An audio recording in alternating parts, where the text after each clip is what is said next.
So now I'm pleased to welcome our guest speaker, Sister Anna Ainsworth. She's an executive board member of the Ontario Public Service Employees Union, representing the Toronto Region 5, and a leader of the Community College teacher strike in 2017. The sister has up to 15 minutes to tell us what's on her mind. Thank you. I want to start by saying thank you for inviting me. This is a lovely turnout and a lovely event, and thanks to the hosts to run this for so many years and do such wonderful work with the Socialist Action. You guys do remarkable work, and it's really an honor to be part of it. I'm going to start with, so I have a few thoughts on the movie. I will be completely blunt. The federal campaign has kept us very, very, very busy, election campaign, and I have seen this movie for the first time. So I haven't had a chance to process it fully.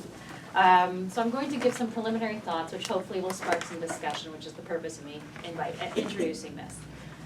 The first thought I want to start with is how incredibly important it is that we tell ourselves and each other stories of these kinds of successes. Not to laud each other, not even to give honor to each other per se, but to remind ourselves and each other that this kind of action, but to remind ourselves, and is it working? No. Put the switch up. There we go, that sounds right. Yeah. So I was just saying, I'll repeat the point, how important I think it is that we tell ourselves, each other, and everyone else who is willing to listen, how important it is to do the work we're doing, on one hand, but also the impact it has. It's not a story we need to tell for ego. It's a story we need to tell so that we can sustain our own action and activism. It's a story we need to remember and keep reminding ourselves of, because otherwise we can easily become exhausted doing the work we do. But to remember that small actions accumulate and solidarity has an impact well beyond what we may realize is happening in the moment is important. And I think that's a really valuable point that this film makes. And it's quite remarkable to see activists and union leaders, which obviously is my forte, but just leaders in solidarity movements who did something because they knew it was right, not because they ever expected anybody to say thank you. They did it because it was right?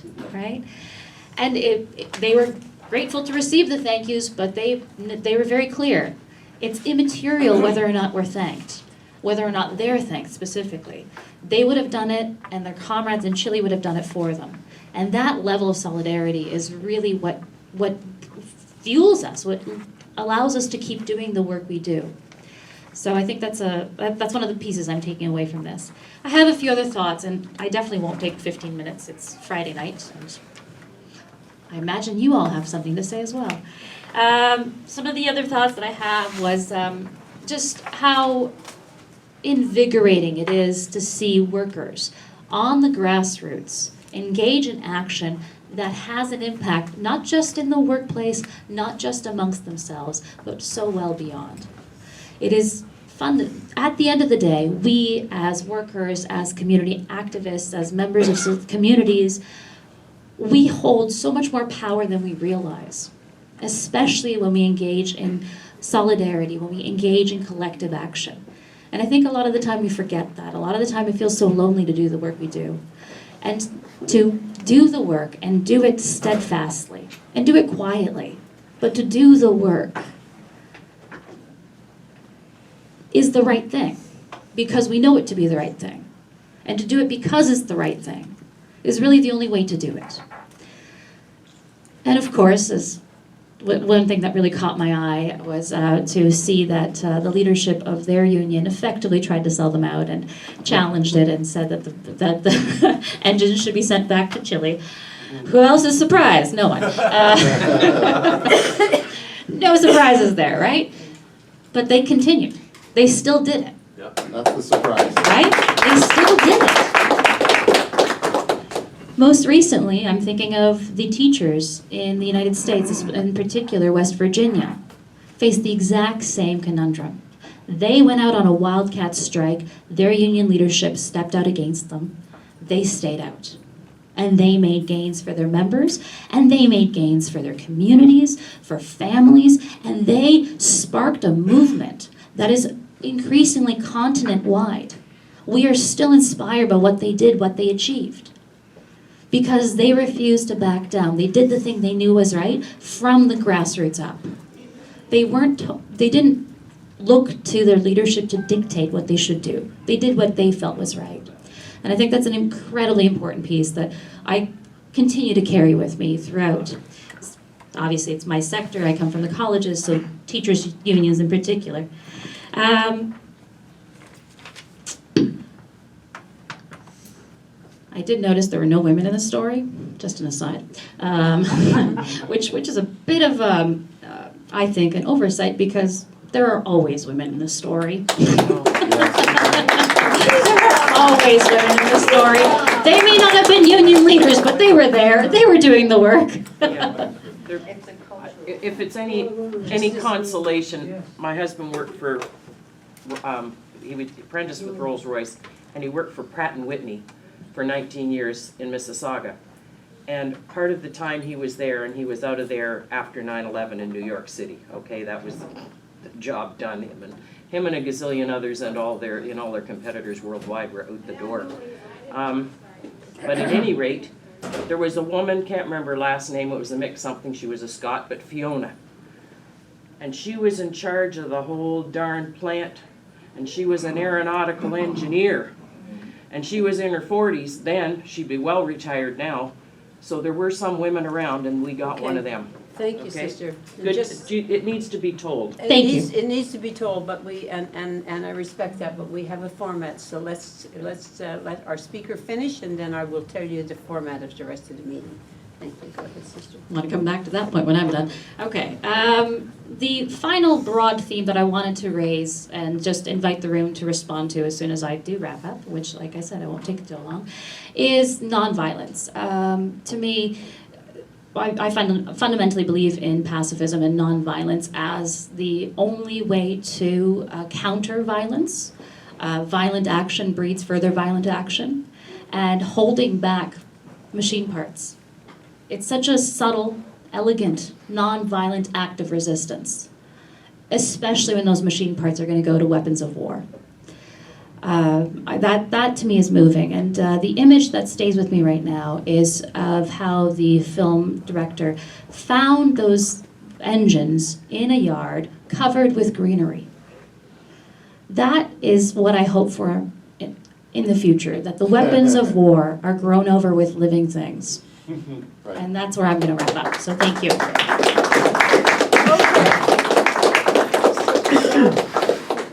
You're going to say this. You can keep the mic.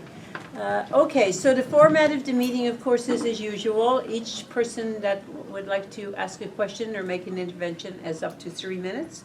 I will take a few speakers before I come back to the sister to see what she wants to say on what you have said. Okay, so she will take notes as well. This is a way of getting more people on our list. Okay, so John O. and then Mitchell and Judy. Okay, all right. John O. Okay, as I was watching the film, I was thinking, well, what are some examples right now that I can think of on the top of my head that are involved with workers' solidarity or the lack of it worldwide? And the biggest one we have going on right now is BDS against boycotting Israel. And as many of you know, CUPE, the largest public union in Canada, shows solidarity with the Palestinian people by supporting BDS. And just 3 days ago, the Trades Union Congress of England, the equivalent of the CLC in Canada, adopted a resolution to support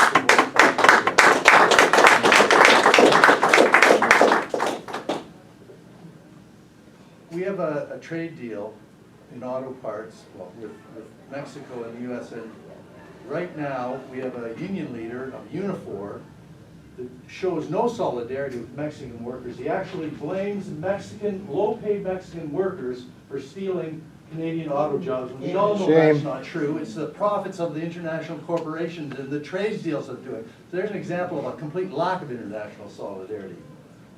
Right now in Ecuador, there's a general strike of workers because the government has imposed a 120% increase on oil, and they have to do this because the IMF is giving, the International Monetary Fund will only give them a loan to bail them out if they ratchet down on the workers and stop subsidies for oil prices. So we should be in solidarity with the strikes going on in Ecuador right now.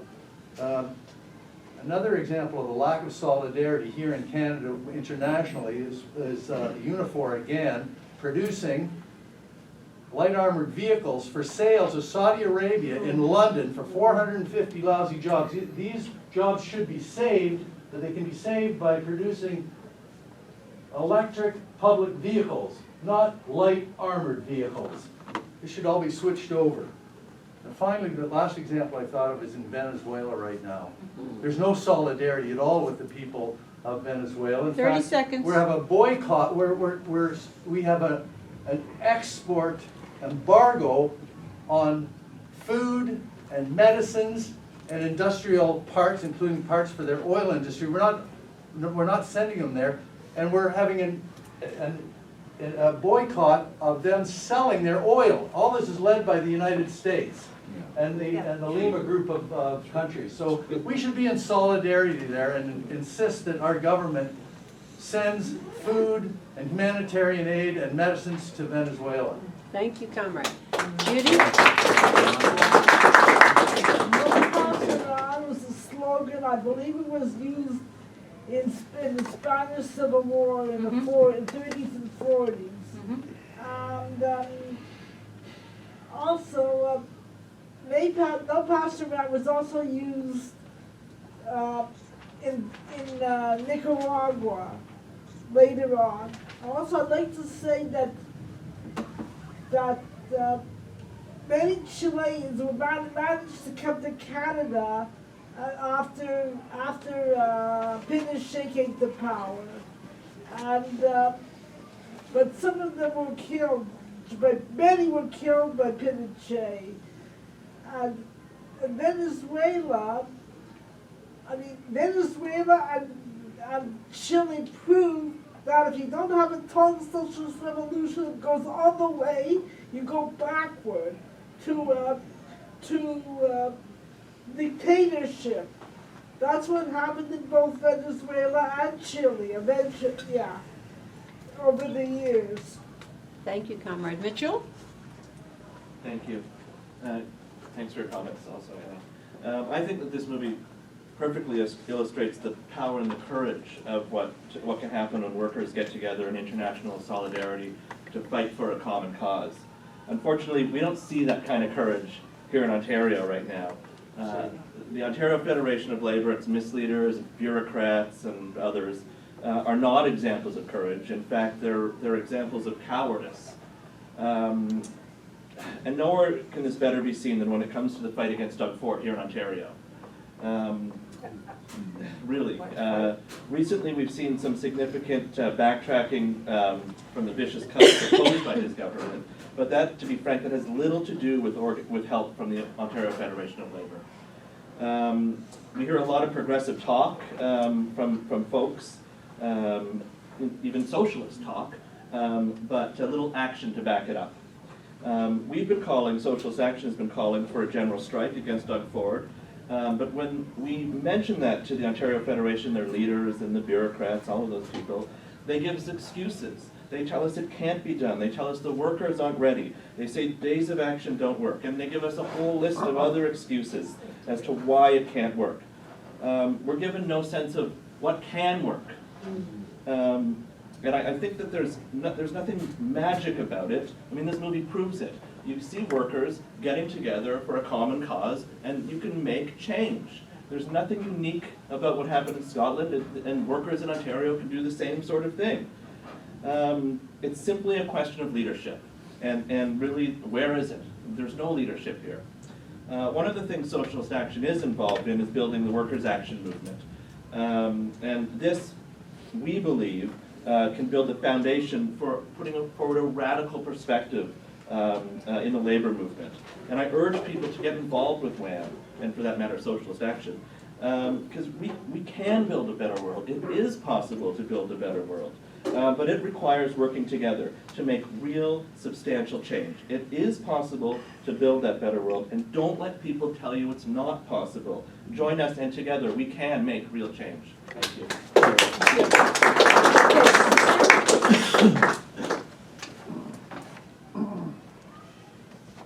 Go ahead. Yes, you. Sorry, I thought it was the sister behind. Okay, so it's you? No, it's- Yeah, okay, all right, yep, you're next. Okay, I thought it was the woman behind. several people here have indicated that all you need is solidarity. However, there is such a thing as those workers, they certainly did a courageous act, but they were in a key position that had international implications. Most workers are not in that situation.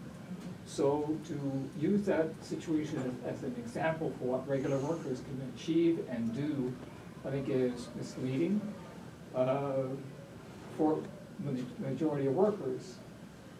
Given that situation, referring to your idea of nonviolence, that's debatable. When I was in Guatemala, I went to visit a farm that was owned by, supposedly owned, they still owed a lot of money, by ex-guerrillas.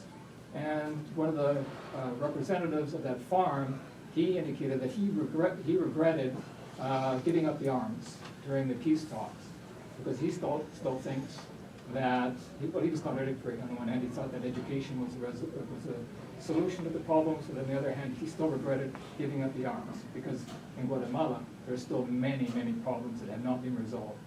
So that issue of nonviolence in this particular situation, which is fairly unique, maybe granted that might have worked, but in many cases, what do you do when the military is ready to slaughter you and kill you, as they did in Guatemala, as they did in Chile, and many other places, and with the military power of the United States, and Nicaragua as well. Another point is, they talked about dictatorship, and they did it on principles. There's a book out by Elizabeth Anderson, an American, called Employers as Dictators. If people seriously thought that in, day out, they were working under a dictatorship, and this author, Elizabeth Anderson, contends that that's what people do, they're under orders every day, directly or indirectly, whether they're unionized or not, maybe they would then start doing these daily courageous acts. But when we hear things from QP and others that we have a fair contract. In fact, one of the shop stewards at Local 4400 used that term, fair contract, just recently. Where does ideology come into this, and under what conditions can we fight such ideological propaganda? So those are some of my questions. Thank you. Comments. Thank you. We have a long list, and I'm going to take one more speaker and then come back to Anna. Barry, and then I'll continue with the list. Yes, I have all of your names, but we got to come back sometime. We can't have 10 speakers before she speaks. It's unfair to her. Anna's running out of paper. Yes, okay. Barry, go ahead. Okay, comrades and friends, I'm Barry Weisleiter. I'm a Federal Secretary of Socialist Action, and I began my political activism in 1968. I dare say that's probably a bit before some of you were born. But a seminal experience in my life was the coup in Chile that took place in September 11th, 1973. I remember it well because I belonged to an organization called the Revolutionary Marxist Group, and it was in the forefront of solidarity with the workers in Chile, just as you saw those red banners in the streets of London. Our sister organization, the International Marxist Group, was there among them. And our response to the coup in Chile, which many of us thought was a foregone conclusion, we anticipated it. We know that workers have the right to defend themselves against violence, but we know that if they're not prepared to defend themselves against violence, they will be the victims of it. Nonetheless, it was a shock to millions of people around the world. And the Canadian embassy in Santiago de Chile was filled instantly with political refugees, in the building and in the backyard. And just outside the fence of the backyard were the carabineros. These are the political police, They were there ready to fire upon anyone who would come over the, who would climb over the fence surrounding the Canadian Embassy. So we in Toronto, in solidarity, we occupied the immigration offices that were housed then at University and Dundas, not far from here. 30 of us went in there, and we knew it was an act of civil disobedience. We were arrested, we were ticketed for trespassing and paid a small fee. Fine, but it was part of a worldwide movement of opposition to the positions of the governments. And what was the position of the government of Canada? Pierre Trudeau, remember that name? He was the Prime Minister, and the coup took place in September 11th, 1973. By the end of October, the Canadian government recognized the government of Pinochet, General Augusto Pinochet. Flash forward to today. The right wing and the U.S. oil corporations, the European Union, Ottawa and Washington want to overthrow the government of Maduro, the successor to Chavez in Venezuela, because they want to regain control of that oil. Venezuela has some of the largest oil deposits in the world, and the ruling billionaires covet that natural resource. So what is the position of Justin Trudeau, Trudeau the Younger, the Prime Minister, now facing the electorate in a few short days? Well, he and Chrystia Freeland helped to found the Lima Group. And the Lima Group has been spreading lies about the government of Venezuela, contending that it was not democratically elected. In fact, they discouraged Venezuelans from voting. 30 They told them not seconds. to vote, and they didn't permit them to vote in this country. The first time the Canadian government had interfered with the right of nationals of another country who were entitled to vote to do so. So this cries out for solidarity today. And there are also lessons to be drawn from the tragedy of the Popular Unidad government in Chile under Salvador Allende. And I'll ask to come back on that point. Is there going to be a second round? We'll see, but your time's up. Yep. Okay. So, Okay, so we're going to come back to Anna. You have 5 minutes. Okay. So not all of those were questions, so I'll just sort of speak to some of the points that were addressed as questions. I don't disagree with most of what was said. I do agree with what John had to say about the parallels to different movements right now and how collectively we're not showing the kind of solidarity that is needed in order for those movements to be empowered and have the capacity to actually fight back, whether it be in Venezuela or anti-apartheid in Israel. There is a need for solidarity that is, well, we need solidarity. We need to engage in greater acts of solidarity. Mitchell spoke a little of how toothless the OFL has been. Is that a fair assessment? I completely agree. It took, Doug Ford was elected a year and a half ago. It took till March 25th, 2019 for the OFL to call an assembly where we started talking about a potential plan that has been maybe 1/10 implemented as far as I can assess. We have had some actions, but no days of action, and there does not seem to be an appetite among the leadership for larger actions, and I think that is deeply troubling and harmful, because anytime we have pushed back against the Ford government in a resolute way, it has backed away. Not down, but backed away. It does back away when we push back more resolutely.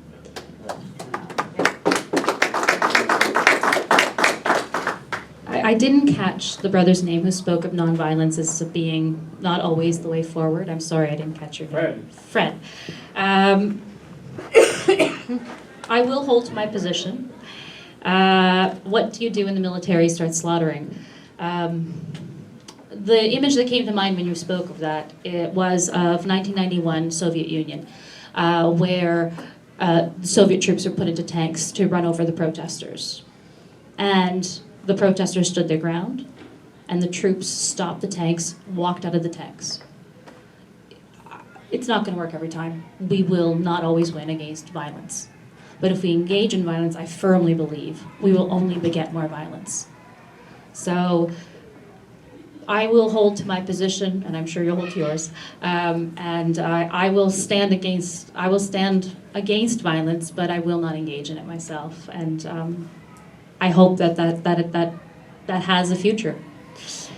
And the question of where does ideology come in? I'm Polish. I was born in Poland, and while I'm too young to have myself participate in the solidarity movements, family members of mine did. Mind you, we left Poland, migrated a year before it really took off, sadly. And then I lived in Germany, and we migrated 2 months before the Berlin Wall fell. I'm like, come on, keep missing out. But that's another non-violent resistance movement that was successful until it wasn't. Now Poland is moving fascist. But that's because those who fought against it failed to sustain the fight. I've spoken to an aunt of mine who was an activist in that movement, and she's devastated, and she realizes that they fought hard, they won something, they won democracy, and then they thought they could sit on their laurels, go back to their private lives, and live their private lives in peace. And they left the political ground open to what's happening there right now. And that is a lesson that I'm learning, is that the work you do has to be sustained. We have to keep doing the work. It never ends. There's always going to be resistance, and if we actually want deep democracy that is reflective of the needs of everyone, we have to be on alert and active constantly, which frankly is exhausting, but it's also necessary. So we have to support each other. That was it, because I don't really feel that Barry needed response there. Kind of made some very useful statements, so I'll wrap up. Thank you.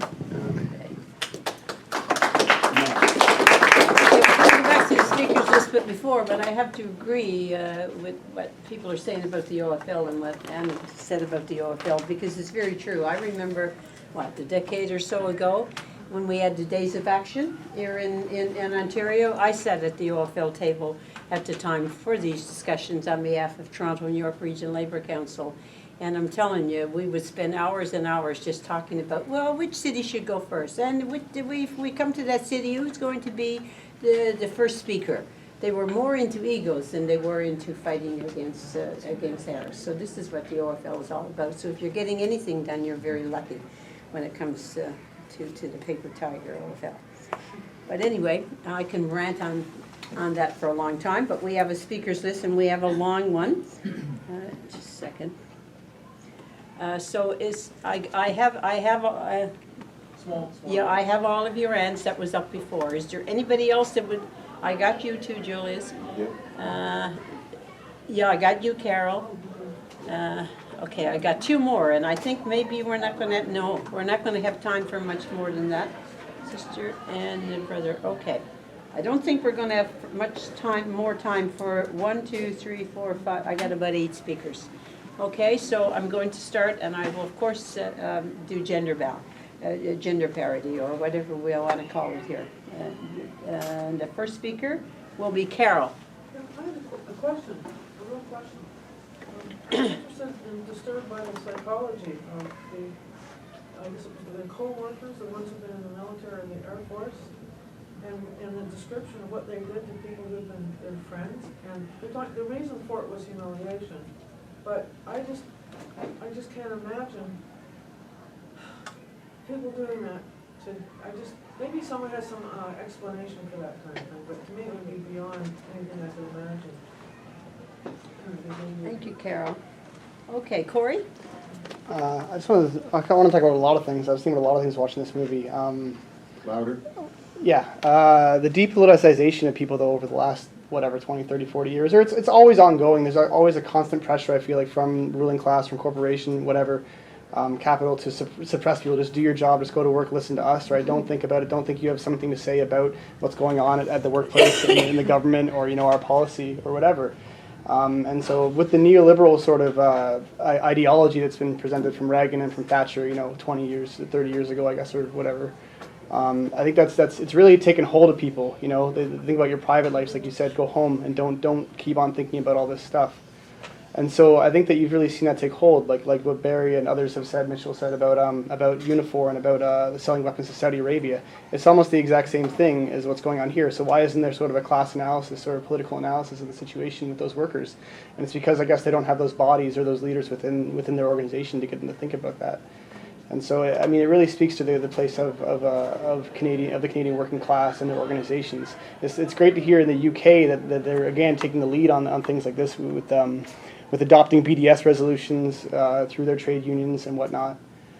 And so that's good to hear. And drawing the parallels between Chile and what's happening in Venezuela now, I think they're pretty stark. What's interesting to me is the military in Venezuela is very loyal to the government. And that could be a blessing or it could be a curse. I mean, we'll see, because this government in Venezuela is not perfect. It's not purely a workers' government. They, as Judy said, they haven't gone all the way with the revolution. Right, they're still reforming capitalism, and they become more authoritarian now. If that's due to pressure from the U.S. or whatever, right? I think that's something to think about. But one of my questions is about the relationship of the military to the 30 seconds to the public, and because Chavez, when he sort of rose through power through the military, and he went in there and he politicized people. And I've always thought about that with the military, and we're seeing in Canada and throughout the Western world, maybe much of the world, because obviously maybe far right ideology is drawn to the military, drawn to the use of force to control things. And so I was wondering if you had anything to say about Marxists going into the military to try to agitate against sort of far right ideologues that are there. And I'll leave it at that because I don't have any time. Thank you. No, we have a long list of speakers. Yeah. Okay. Yes, sister here. Yeah, I have you, but I'm doing man, woman. You know, I'll get to you. I really will get to you. Go ahead, sister. Yes. Thank you. Hi, I'm Marianne. And since the time of Brian Mulroney's free trade agreement, our unions have been eroding and eroding and eroding. And I know one company in particular, Bell Canada, has been using our tax dollars, because they get a lot of money from the government, and they're deferring taxes to take Canadian jobs and transplant them in the Philippines, in Central America, in India, and in Russia. So if you pick up the phone and call, you're going to generally get the Philippines. And that's because they are hiring contract workers to do the jobs that trained Canadians have done, and that in order to erode our unions, because Bell Canada has 3. Also, somebody brought up the military. Well, I have a lot of family in the military, and Canada has a special forces. We're not, it's supposed to be a secret thing, but it's not really. It's, you know, one of the worst kept secrets in Canada. And usually when they go overseas, when these special forces come home, they break them up and put them back to the cities and military bases where they come from. The last time they did that, they did not break them up. They are housed outside of Levi, Quebec. And they're there for a specific reason. And I called the government and asked them why they hadn't been broken up. And they wanted to know how I knew this and what right I had to even ask them. But the fact is, they're going to be using them against us, because they're expecting some kind of outbreak, especially in Quebec. I mean, the Quebecers are crazy, and God bless them, because they are. They are very militant when they get angry. And that kind of crazy. Much more so than we are. And so that's where they are right now, and they are kept housed at Levi, at the base at Levi, Quebec. And you can check on this, and check on the fact that Bell is doing this, because it's all over the internet. 30 seconds.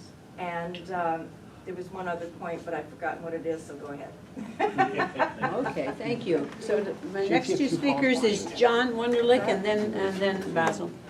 So I heard a lot of talk about leadership and solidarity, but it's all big picture stuff. If I take away one lesson from this movie, that's not where leadership comes from. The fact that we live in a capitalist society and they don't like us, wow, that's not news. The fact that they co-opt working class leadership, also not a big amount of news. Remember Len Wheeler? Bob reminded me of Len Wheeler. I was, at the late 70s, I was a machinist millwright at the railroad. And there was a shop steward who stopped production a couple of times over workplace health and safety issues on the shop floor. Reminds me very much of this fellow. That's leadership. As a Marxist, where does exploitation occur? At the point of production. Where does leadership come from? At the point of production. Actions by individual workers. Why do we fight fascists, or why do I fight fascists, says Chris Hedges? I don't fight fascists because I think I'll win. I fight fascists because they're fucking fascists. Right? Solidarity starts with an injury to one is an injury to me. An injury to one is an injury to all. So if we all start moaning about leaders or big picture stuff, it starts at the point of production. In my neighborhood, we're organizing around some stuff that are Metrolinks. It has to start by an understanding, as this fellow did, you don't do it because you'll win. You don't do it because you're going to have the support of your people. You do it because it's the damn right thing to do. Yeah. Then that's leadership. And when there's enough leaders on the shop floor, then the so-called leadership will either listen or get the hell out of the way. Okay, thank you. Okay, Basil? Yeah, sorry, I just have like small intro, which is like a little bit off the topic, but it is related to different kind of solidarity between a British researcher called Stanford Beer. He flew to Chile during the Lindy time, and he do different kind of solidarity. So at that time, Lindy was trying to run the economy in a planned way, and that British researcher was able to create the first internet, like in the 1970s. That's a precursor of the internet, where they connected like 500 telex machines to a central room where the government can see the metrics of the production, and they can see even the happiness of the people. They can rate the ministers, and so it was like a very visionary technology that British scientist flew to Chile and was working with Allende at that time. Of course, then the coup was broke all that project, but it was the internet before the internet. So I'd just like to hint to that also incident, because it was very progressive at that time. And of course, unfortunately, the US coup was destroyed that technology at that time. Thank you. Okay, thank you. Okay, so I'm going to come back to Anna again for 5 minutes, and then we still have 4 speakers after that, and then the speakers list is closed. So please don't ask to get on. You had your opportunity before. I'm doing my best. So, The real authoritarian in the room. that's right, the little dictator at the table up there. Managed democracy. Anna is carrying on to democracy. I'm trying to break it up. Okay, Anna, go ahead. Thank you. Carol, I'm not a psychologist. I'm a political scientist, so I don't have the kind of insight you're looking for, I think. I have some psychology background, master's degree in social psychology. There you go. People behave under certain circumstances. I was thinking of the Milgram experiments. Circumstances have already been complicated, Yeah. and something's fixed in internal personality, but I wonder if there's some kind of insight of how the power of the military, like they're military people, right? Yeah. And they were doing things like to their friends, to their, I mean, like so I don't quite understand how they can be made, or they will be behave like that. So my Okay. thoughts are Stanford prison experiment, right? The Stanford prison experiment, you had students who were friends, who were arbitrarily assigned to be prisoners and guards, and within Okay, no 24 hours, cross I'm familiar with that one. right, I'm sure the room is familiar. Prisoners experiment. Right, those were students, not the military. I mean, and this kind of goes back into the point you were making about Corey, about whether Marxists should infiltrate the military. The military is a culture of obedience. right? Those who are drawn to the military are drawn to hierarchy and obedience. Those who stay in the military are particularly susceptible to it. I don't think you're going to get anywhere with trying to infiltrate the military, personally. Like we saw in Chile, those few who had minds of their own resisted, and the rest were obedient, right? There will be those who have minds of their own. I think it's a waste of your energy to try to persuade the obedient. I think the energies are better served elsewhere. The energies are better served among those who are not drawn to obedience, and to persuade them that disobedience elsewhere, civil disobedience, is the way to claim democratic space, to claim democracy for the people, is, I think, a much more productive way, because at the end of the day, I also think the military is a fascistic institution that we ought to do away with to begin with. So.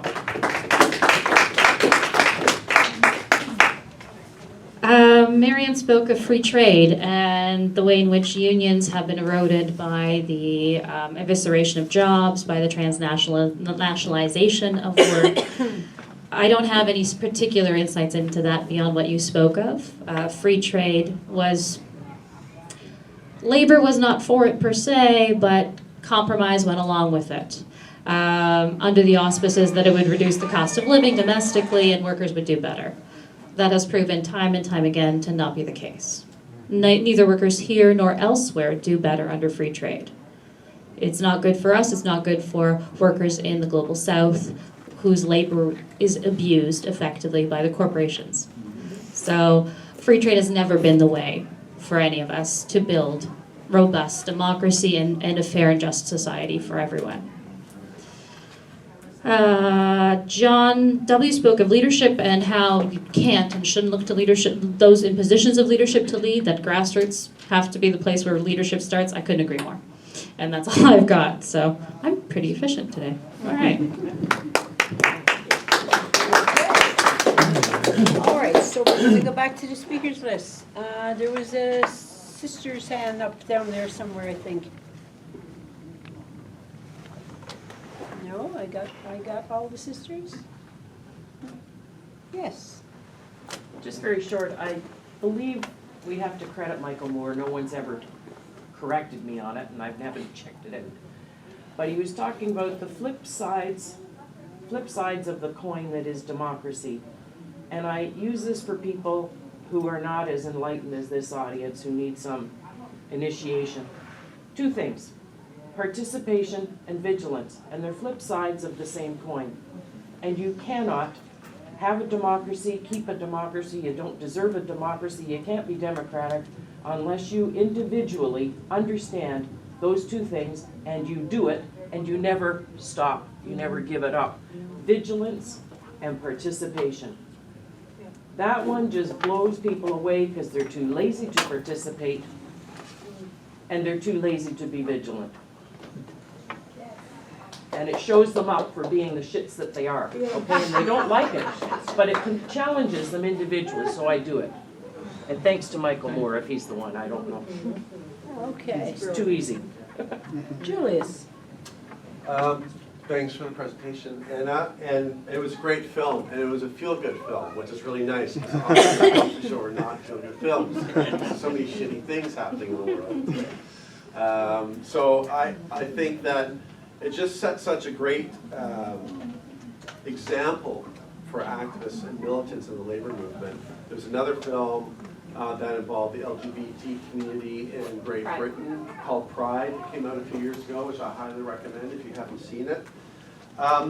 The question, though, of the tactic of whether or not, of leadership and of what we should focus on is an interesting one. And I want to go back to what John said, and actually what the brother here in blue had said earlier about, well, we're not all millwrights, we're not all machinists working in the factory where we can stop things at the point of production. In fact, most of us are not, especially now, when we don't really produce very much in terms of those things.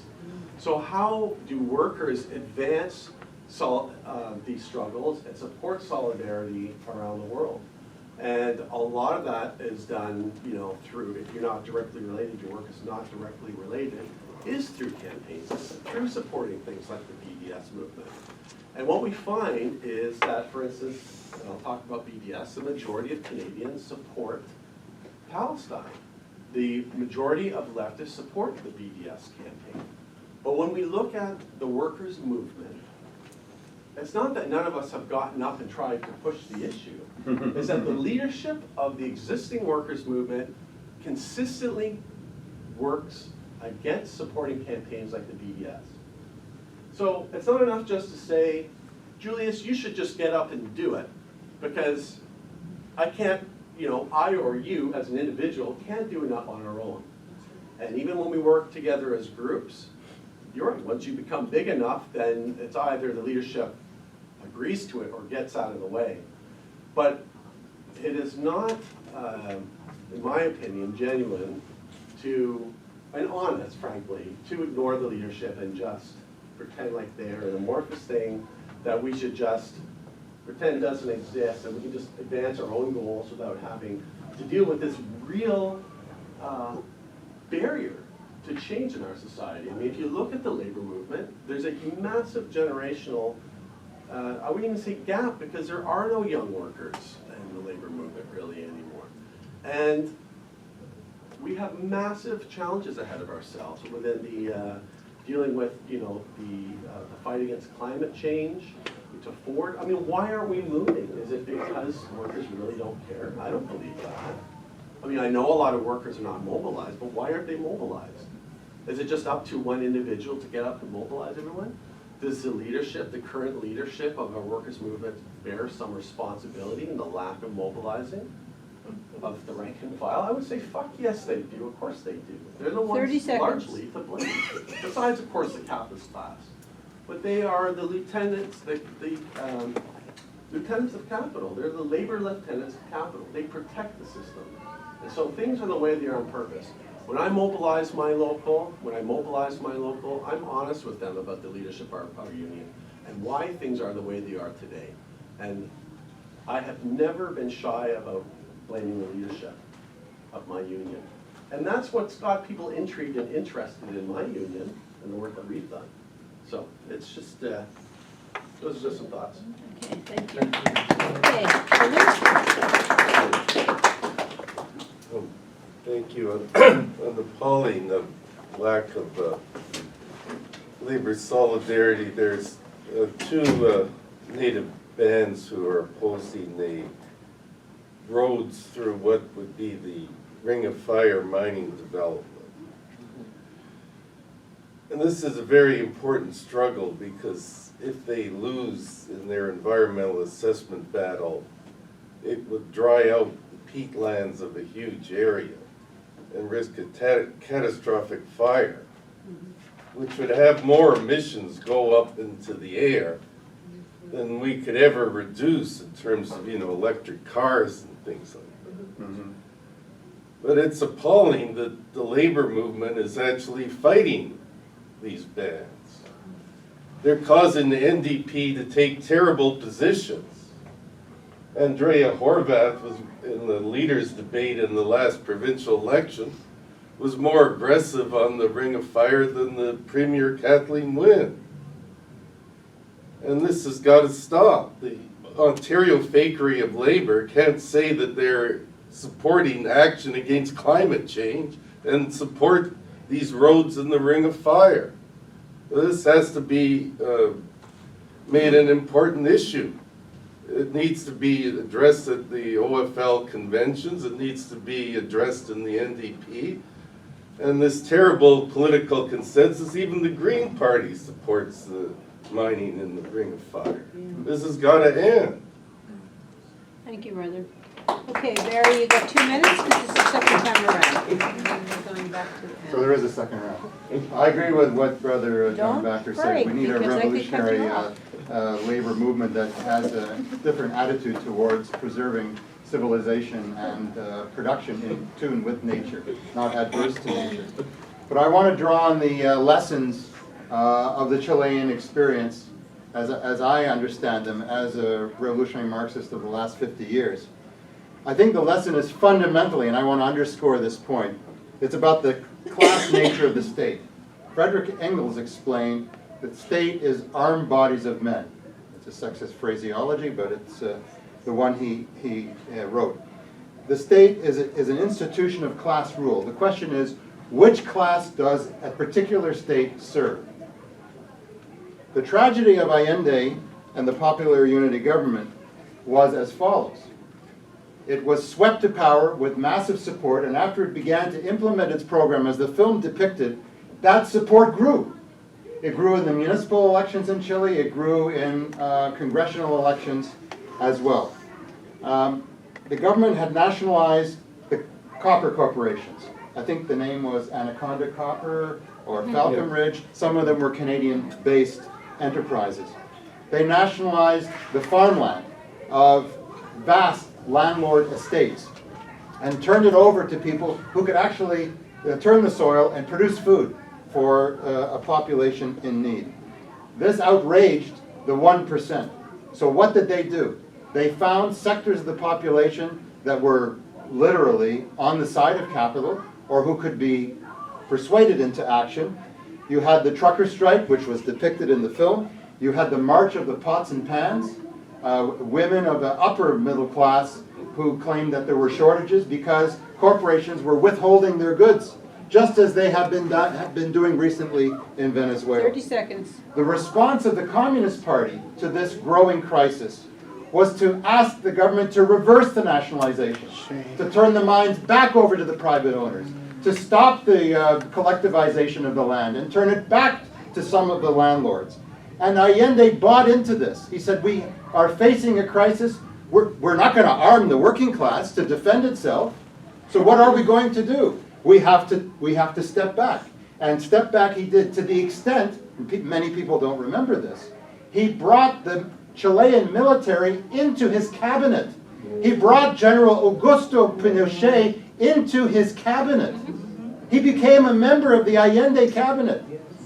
And seeing the weakness of this government, which was not prepared to do what Fidel Castro advised Salvador Allende, in a soccer stadium with 30,000 people watching, he said, here, take this, you'll need it. He gave him a machine gun. Sorry, but workers have the right to defend ourselves and not to submit, and not to walk gently into that crematorium. That is our right. And if we don't exercise it, hell happens. Your time is up. In the aftermath, just 1 minute, in the aftermath of the coup, 30,000 leftists were killed. And this was not a unique situation. It happened in Indonesia in 1965. It happened in Brazil in 1964. It happened in the Dominican Republic in 1964. It happened in Spain in the late 1930s. And it happened in Germany in the mid-1930s. And we know where that led. The state is not neutral. The Communist Manifesto anticipated this problem. And Marx and Engels wrote, the working class cannot lay hold of the ready-made apparatus of the bourgeois state and wield it for its own purposes. You need a new state. You need to smash up the state of the 1% and their hangers-on and create a state that represents the people, the majority, the working people, the oppressed minorities, women, seniors, students. You need a new state. And if you don't create a new state, you will rue the day because the old state will crush you. It requires a revolution. And those who make revolutions only halfway dig their own graves. We, as Marxists say, we got to make the revolution all the way, and that requires a revolutionary party, and that's what we're trying to build. Thank you. Sure, you finished? One more. Okay, that was so dramatic, the sign fell. Back to you for 5 minutes. Okay, I missed the sister's name who spoke of democracy requiring participation and vigilance. I could not agree more. And I very much echo that theme, that participation first and foremost, but also vigilance, every step of the way. I think we need to create better systems of support among activists so that we can sustain that action. It can't always be on one central group because we burn out and then we can't do the work. We have to have more people helping, supporting, and working together to do that work. Julius, So much there. Okay, I'll hit on the young workers. Where are they? Obviously, we all know that in most unionized environments, after Harris, it's public sector at least anyway, after Harris there's so little hiring that a whole generation has fallen into precarity. I come from the college sector where 75% of us are precarious workers. Shame. It is, we exist. I'm just aged out of young workers. We exist, we're there. We want to do the work, but the conditions of precarity are such that we feel we have very little power. And that sometimes is a perception, but often is also the reality. We need others to stand with us to do the work. So I think there's a lot of intergenerational sharing that has to happen for this larger project to really take off. I would agree, leadership hasn't allowed, granted space, encouraged, and has actively discouraged the mobilization of younger workers, primarily through allowing precarity to become such a norm of employment for our generation. None of us own homes of my generation. We can't afford to get a foothold into this market. We're probably going to be renters for most of our lives. We don't have the generational wealth that generations before us had. We don't have the security. We don't have job security. We are facing a different set of constraints generationally. And that is not an accident. That is a political project that has been ongoing for the last 40 years. And I will put it at the feet of labor that it was tolerated and actively encouraged at moments. And frankly, a lot of us feel we were sold out by the generations before us. You were. Plain and simple. Right? The brother whose name I also missed in green, who spoke of the indigenous activists fighting the Ring of Fire. How can we possibly speak of climate change and in the same breath speak of expanding mining? I mean, it's just fundamentally absurd, right? We have to move away from a fuel-based economy. We absolutely have to move away into other energies, into a green economy. And the climate strike 2 weeks ago, something like that, was astounding.